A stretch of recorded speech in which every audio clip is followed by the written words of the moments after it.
Jérete, hoy es 16 de julio de 2022. Los cínicos, como ya se ha dicho en otros videos, consideraban una de sus mayores conquistas el oprobio, lo cual en griego se dice adoxía. Simplemente para recordar, la adoxía u oprobio significa que la gente tiene una opinión desfavorable o que la cultura tiene una opinión desfavorable, opinión en griego es doxa, acerca del cínico. Así pues que el oprobio llega como conquista por haber asumido la virtud cínica. ¿Cuál era la virtud cínica? Recuérdese, vivir secundum naturam, es decir, según la natura, kata physin. La natura había sido interpretada por los cínicos como un asunto constante, perpetuo e inviolable, con lo cual contraponían esa eternidad, esa constancia y esa inviolabilidad de la natura a los vaivenes morales, de poder, de gobierno y de modas de las nomísmata o las valoraciones sociales. Ellos consideraban que estaban del lado de lo eterno si se ajustaban a las leyes de la natura, que se sufría menos si se abandonaba el pudor cultural y las sujeciones culturales a la moral o moralina de los poderes de turno. De esto pues se ha hablado con profundidad o en profundidad en los videos anteriores. Podría decirse de la adoxía de los cínicos que es una éresis, o sea, una elección. Todo cínico era un herético, si por éresis o jairesis con pronunciación erasmiana, que no me gusta mucho,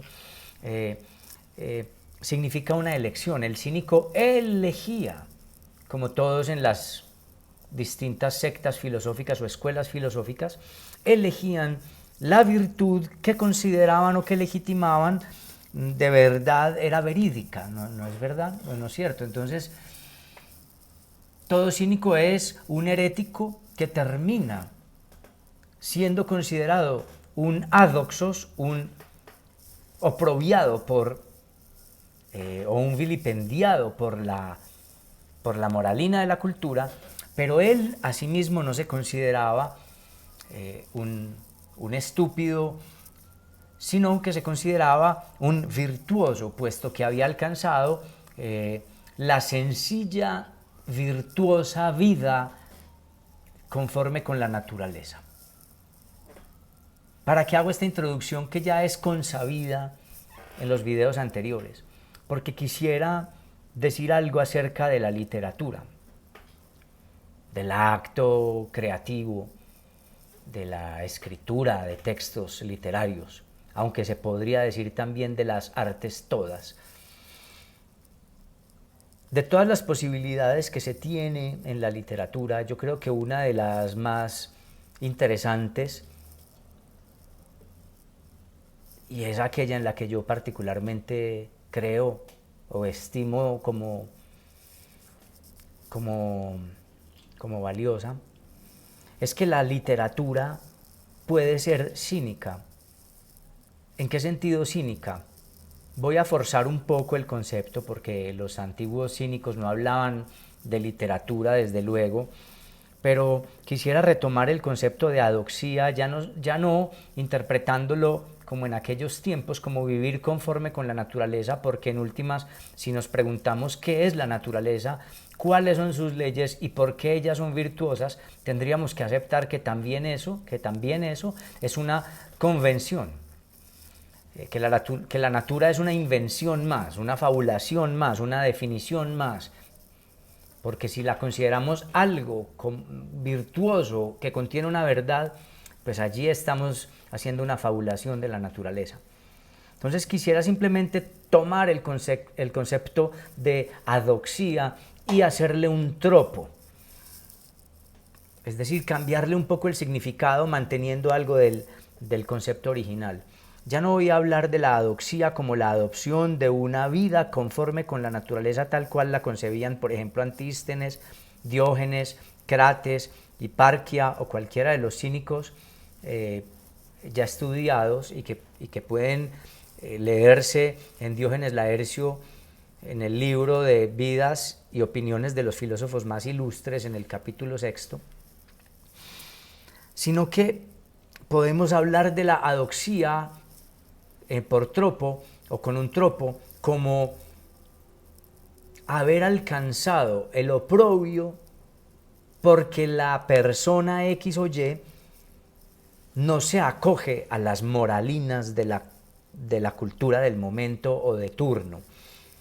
Siento que la literatura en un aspecto político, porque ¿qué hecho humano no es político? El cinismo es una postura política, ya se ha dicho también en los videos. La literatura no tiene que ser políticamente correcta o no debería ser políticamente correcta. De lo contrario es propaganda, de lo contrario es una literatura complaciente. No existe tal cosa como literatura neutral, a no ser que trabaje, insisto, para el gobierno de turno o la moralina de turno o la religión imperante en el momento.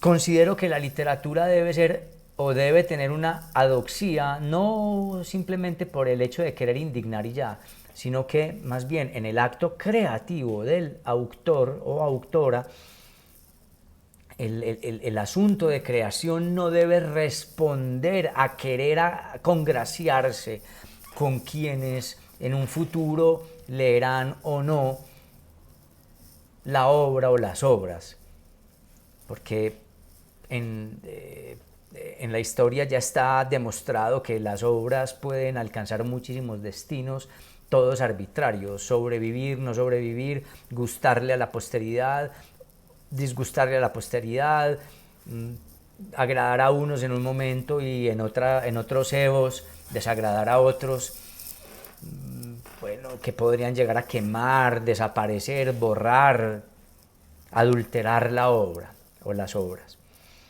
Creo que la literatura es un hecho creativo que debe agradar al autor. Y con agradar no significa quedar complacido con la obra. Escribir, quienes escriben lo saben, es una lucha, es una pugna.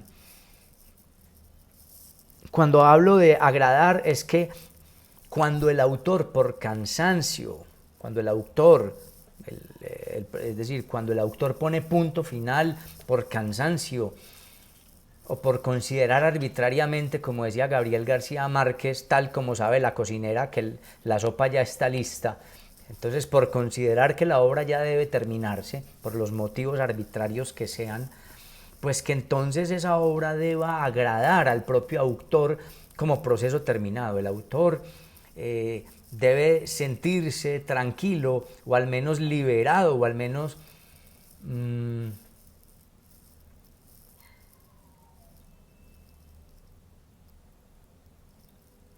aligerado por haberse desprendido o despojado de la necesidad de componer una obra. Y esto no necesariamente debe tender hacia el querer agradar a los demás. Sé que el mismo autor no necesariamente queda complacido con su obra, de hecho se deshace de ella muchas veces para no releerla, para no volver a saber de ella. Cuando hablo de complacencia me refiero simplemente a no querer complacer a la moralina del momento. La obra surge como una pugna, como una codicia de expresión, como una imposibilidad de no poder expresar más que la obra misma. Y eso no debe tender a la complacencia de la moralina. De lo contrario, insisto, puede ser literatura de propaganda o literatura, digamos, que atiende al que es válido. pues válido en el sentido de que puede darse como fenómeno de la cultura o literatura que tiende a la lectura fácil de la multitud del momento, que está bien, existen esas obras, pero me refiero a un particular modo del proceso de autoría, no queriendo decir que es mejor que los demás, pero a mí me parece importante en mi proceso creativo, es que la obra debe ser una pugna con las preguntas propias del autor, con los temas propios del autor, más allá de si eso complace o no a la moral del momento. Y ni siquiera esperando que complazca a los egos ulteriores y a la posteridad. El autor lucha porque la finalidad es luchar, un poco kazantzakiano el dicho. La finalidad es la lucha. ¿Qué hay más allá de la lucha? No te lo preguntes. Eso es algo más o menos, es una paráfrasis de la arte ascética o de ascesis, Salvatore Dei, de Nikos Kazantzakis. ¿Por qué empecé hablando de cinismo? Porque entonces la obra puede tener un cariz cínico, o el proceso creativo puede tener un cariz cínico. ¿Cuál? El de no estar pensando en agradar a las nomísmata, sino en buscar una propia virtud, aunque conlleve o aunque derive en adoxía para el resto de la cultura. No he dicho tampoco nada nuevo, nada muy inteligente, ni nada muy importante, solamente que estaba teniendo esta cavilación, esta reflexión, y quise consignarla. Pero en últimas, como todos los seres humanos en la vida, el ser humano siempre hace lo que quiere. ¿Qué significa que uno hace lo que quiere? Que a veces uno le aconseja a la gente que le pide uno consejos en el amor, ve, dime qué hago con respecto a tal cosa, y luego pese a los consejos, la gente siempre en últimas toma sus decisiones. ¿Cuál? La que en su interior ya tenía decidida. Entonces hay gente que ha decidido complacer la moralina, perfecto, tiene unas utilidades, tiene unas posibilidades, tiene unos agradecimientos, unas bondades, unos reconocimientos, maravilloso.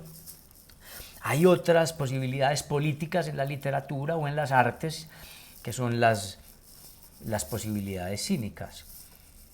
Tener la lucha consigo mismo para buscar algo, para expresar algo, corriendo el riesgo de que ese algo pueda no agradar a los demás. Incluso,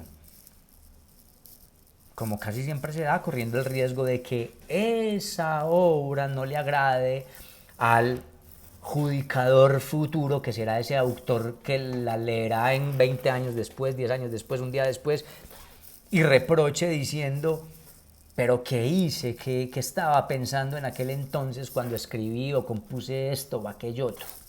No importa, no importa. El arte vale la pena como estado de ánimo, que es un ánimo tensionante, es una pendulación entre la presión acumulada y el anhelo de homeostasis o de liberación. Y eso puede tener consecuencias cínicas, íntimas y políticas para la obra y para el autor. En ese sentido, el cinismo, tal como lo estoy planteando con un tropo, ya no es vivir, insisto, conforme con la natura, sino asumir los riesgos del propio goce y de las propias preguntas, de la propia pugna, del acto de la composición. Si hay que ser obsecuente, diría yo, cínicamente hablando, ha de ser ante el empuje o hacia el empuje o con el empuje del propio creador por tener que crear más allá de lo que salga. Hay que obedecer entonces a la creación, no importando o teniendo el riesgo de que eso se reproche, se ignore, se adultere, se denigre, se veje, etc. Bueno, hasta aquí la reflexión, quizás insulsa, quizás nada novedosa, pero ¿qué importa? Aftaisan, ευγνωμονώ, είμαι ευγνώμων.